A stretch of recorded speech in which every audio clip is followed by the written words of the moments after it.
And insecurity, by definition, is the uncertainty or anxiety about oneself or a lack of confidence.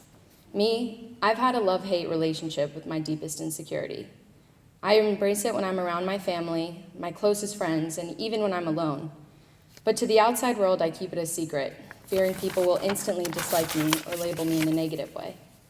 Or at least, that's how I used to feel. As I've grown older, I've realized that this anxiety, this lack of self-confidence, is perpetuated by my own fear, something I hope to conquer one day, starting with this speech. 8 years ago, I was diagnosed with alopecia areata, an autoimmune disease which causes unexplainable hair loss of the head with no cure. 11-year-old me was at odds with what to do, and all I felt I could do was cry. After about 6 months, my hair had completely fallen out, and I found solace in a wig. It's crazy how this one syllable, this 3-letter word, could hold such a chokehold on my emotions, but it did. Even while writing this, the thought of saying this out loud, let alone in front of 500 people, terrified me. So much so that I considered backing out of this speech, writing a different senior sage with a milder topic, or just simply not showing up to give it. But my goal for today is to stare my biggest fear in the face and let it know it doesn't have the power to control me anymore. Today, I want to share with all of you how I got to be this comfortable, this secure, and this confident with who I am that I can stand up here and deliver this speech. When I was 11, I saw this as a short-term diagnosis, that by the time I reached my senior year, it would somehow have magically reversed itself. But over time, I had to face reality and learn to get comfortable instead. Eventually, I stopped seeing this as a negative thing and actually started accepting, even loving this part of me. Instead of comparing myself to everyone else, I got comfortable with who I am, with what I look like, and with my personality. And this wasn't an easy or short journey by any means. I mean, I spent so many years comparing myself to other girls, worrying about what boys would say, while diminishing my own self-worth in the process. Yet I somehow managed to keep my self-loathing to myself. I didn't let it show much when people were around, but I was secretly wishing I was someone, anyone else, because of it. 5 years ago, I wrote in this old journal of mine, "Nothing can take my mind away from this. I can't handle people ever knowing about it because I can't be the freak of the grade. I just feel like crying all the time.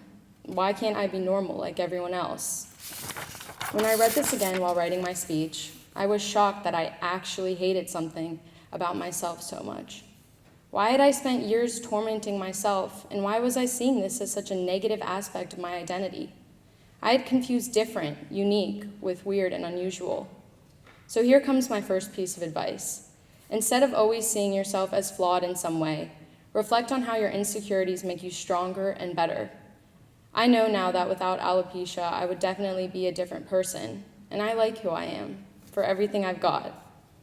Sometimes things happen to you that are just out of your control, and instead of focusing on the negative aspects and why something sucks, focus on the positive and how this adversity makes you stronger. If I believe in any cliche saying, it's that everything happens for a reason. Once I became comfortable with myself, my confidence followed. I stopped scrutinizing my appearance and stopped sweating the small stuff. I realized that there's always someone who has the power to knock you down, but that's only if you give it to them.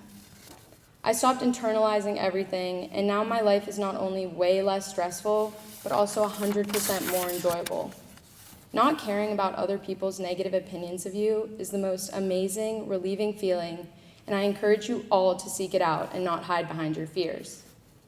So next time negative thoughts pop into your brain, try and actively catch them and remind yourself how great you are. I know, easier said than done, right? But while it may not be easy, it's one of the best ways to gain confidence, and you'll eventually find you actually believe the words you're saying.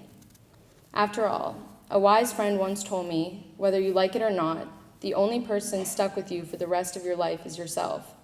So you should own who you are, all the dimensions of your aesthetic, and learn to love yourself instead of constantly bringing yourself down. Lastly, I want to talk about fear and how I'm finally coming to jump this hurdle in my life. It definitely isn't easy, and overcoming your fear doesn't happen overnight, but it started happening, at least for me, when I started staring it right in the face. Because fear is internally perpetuated, and only you yourself can stop it from consuming you. You know, I definitely have my moments still when I can't help but cry and feel frustrated and sorry for myself.